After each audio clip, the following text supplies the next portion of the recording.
Assalamualaikum warahmatullahi wabarakatuh. Saya Utbah selaku mahasiswa Unindra semester 2 jurusan Pendidikan Sejarah akan menjelaskan tentang Kesultanan Berau.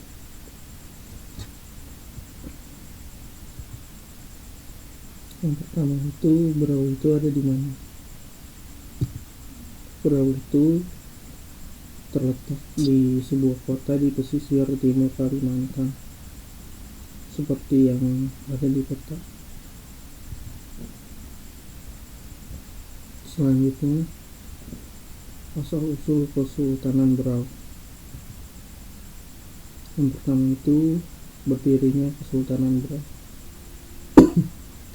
Kesultanan Berau terletak di daerah Kecamatan Gunung Tabur, Kabupaten Berau, Kalimantan Timur. Kawasan tersebut dulu dihuni oleh berbagai banua. Banua itu suku yang mempunyai kepala suku dan adat istiadat masing-masing. Dalam perkembangannya, banua itu sepakat untuk bergabung dan membentuk kerajaan. Alhasil berdirilah Kesultanan Berau pada abad ke-14 atau sekitar tahun 1377 di kawasan tersebut, dengan mengambil nama sesuai daerahnya. Pada masa pemerintahan Sultan Muhammad Hasanuddin, Kerajaan Berau berubah menjadi Kesultanan Berau setelah menganut agama Islam. Saat itu Kesultanan Berau juga berhasil untuk mencapai masa kejayaannya, terlihat dari keberhasilan Sultan Muhammad Hasanuddin mengusir Belanda pada abad ke-17. Belanda masuk ke wilayah Berau dan berusaha menanamkan pengaruhnya dengan menguasai sektor perdagangan di wilayah Berau dan Kutai. Namun hal itu belum berhasil diwujudkannya karena salah satunya karena perjuangan Sultan Muhammad Hasanuddin. Raja pertama Kerajaan Berau. Raja pertama Kerajaan Berau adalah Badik Dipatu. Dia mempunyai gelar Aji Raden Suryanata Kusuma. Dia memerintah bersama permasyurinya yang bernama Badik Kuridan, yang bergelar Aji Permasyuri. Aji Raden Suryanata Kusuma dikenal sebagai raja yang cakap dan bijaksana dalam menjalankan pemerintahannya, sehingga pada masa itu rakyatnya pun sejahtera. Selanjutnya, kekuasaan Berau masa Badik Dipatu. Di bawah kekuasaannya, Kesultanan Berau berhasil menyatukan beberapa banua. Di antaranya adalah Banua Meracang, Banua Kuran, Banua Patai, Banua Rantau, Sewakung, dan Banua Ratau Buyut. Ini adalah contoh ilustrasi dari Badik Dipatu atau Aji Raden Suryanata Kusuma. Selanjutnya,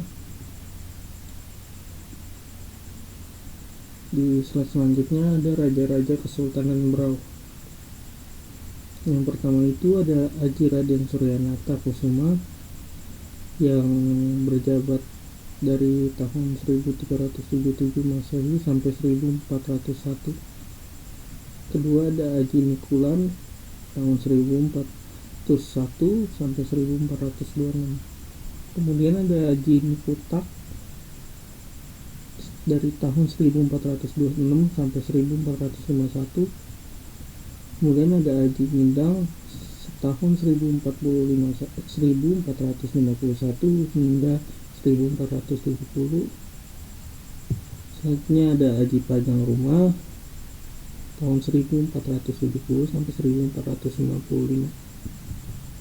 Selanjutnya ada Aji Tumagung Barani tahun 1455 hingga 1524. Ada Aji Suraraja 1524 sampai 1550. Kemudian ada Aji Surya Balinggung 1550 sampai 1576. Kemudian ada Aji Hidayah 1576 hingga 1600. Ada Aji Pangeran Tua 1600 hingga 1624. Kemudian ada Aji Pangeran Dipati pada tahun 1624 sampai 1650 Masehi. Ada Aji Kuning I 1950 hingga 1676. Kemudian ada Sultan Muhammad Hasanuddin pada tahun 1679 sampai 1700. Kemudian ada Sultan Zainal Abidin I yang berjabat pada tahun 1700 hingga 1740. Kemudian ada Sultan Muhammad Badaruddin tahun 1740 hingga 1760. Kemudian ada Sultan Maulana Muhammad Salahuddin tahun 1760 sampai 1777. Setelah itu ada Sultan Amirul Mukminin tahun 1777 hingga 1800. Dan yang terakhir ada Sultan Zainal Abidin II yang berjabat 1800 hingga 1810. Selanjutnya ada peninggalan Kesultanan Berau. Yang pertama itu Museum yang satu-satunya yaitu Museum Bati Wakal. Ini gambarnya, contoh keratonnya itu. Nah, saat ini Keraton Kesultanan Gunung Tabur dijadikan museum bernama Bati Wakal, yang artinya itu usaha masyarakat yang taati dalam melaksanakan tugas. Museum tersebut menyimpan benda-benda koleksi yang pernah digunakan oleh keluarga kerajaan pada masa Kesultanan Berau. Nah, di singgasaranya masih lengkap dan unik, ada dispenser dari keramik serta timbangan bayi sebagai salah satu koleksinya. Ada juga koleksi meriam kuno, senapan, pakaian kebesaran raja, meja dan kursi rapat, kamar ganti wanita, serta pernak-pernik lain yang terbuat dari keramik dan kayu. Semua itu tersimpan rapi dalam beberapa ruangan di dalam bangunan utama. Dan biasanya itu ada pemandu yang membantu menjelaskan barang-barang yang menjadi koleksi beserta sejarah. Bangunan utamanya itu sendiri sempat hancur pada tahun 1945 dan direnovasi kembali sekitar tahun 1990 dan dibuka resmi menjadi museum tahun 1992. Di halaman depannya terdapat 2 pos yang menyimpan meriam yang digunakan untuk berperang melawan Belanda. Bangunannya sendiri tidak terlalu besar, sehingga cukup sekitar 1-2 jam saja untuk melihat-lihat koleksi di dalam museum. Dan warnanya cukup unik, kuning setengah tua seperti warna istana kerajaan lain di Kalimantan dan Sumatera. Yang terakhir itu ada runtuhnya Kesultanan Berau. Pada abad ke-19 terjadi, Belanda melakukan upaya yang lebih insentif daripada sebelumnya untuk menguasai Kesultanan Berau.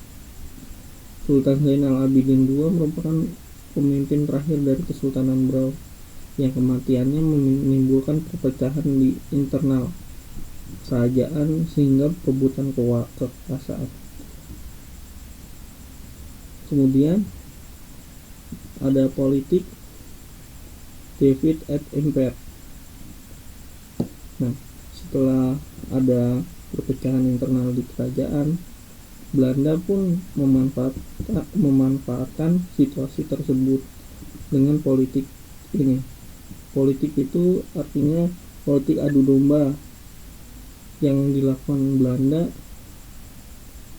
untuk memecah belah Kesultanan Berau menjadi 2, yaitu Gunung Tabur dan Sambaliung. Yang Kesultanan Gunung Tabur diperintah oleh Aji Kuning II atau Ghazi Mahyuddin, Sedangkan Sultanan Sambalio dipimpin oleh Raja Alam atau cucu Sultan Muhammad Hasanuddin. Kejadian tersebut berhasil dilakukan oleh Belanda.